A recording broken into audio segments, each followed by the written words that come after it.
One of the eternal dilemmas in the business world is known as buy versus make. This decision determines whether to outsource specific company processes or retain them internally. The golden rule MBA graduates are taught is that a company should try to retain internally all strategic value-adding activities because they are essential for the business.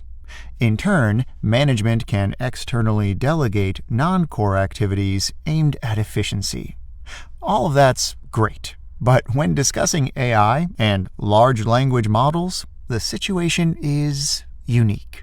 As we previously mentioned, few companies and organizations worldwide will be able to build their own foundation models. Creating these models is costly, and few businesses can achieve the necessary scale.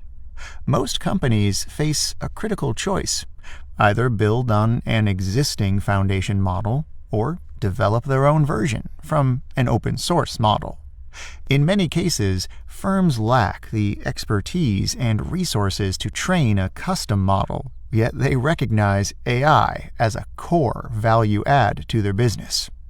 Consequently, these businesses must rely on organizations like OpenAI, which offer access to foundational models like GPT through a model-as-service arrangement. So, you see the contradiction, right?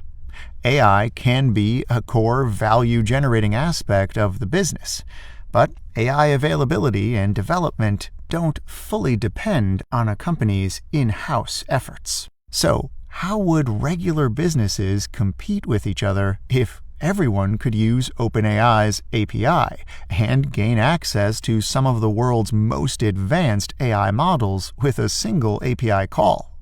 In this scenario, the ability to adapt AI to specific use cases will be an actual differentiating factor. The expertise of in-house AI engineers in prompt engineering, RAG, and fine-tuning will help many businesses gain an edge over competitors. Consequently, the demand for skilled AI engineers is expected to surge in the near future. These fascinating developments indicate a significant paradigm shift that will continue.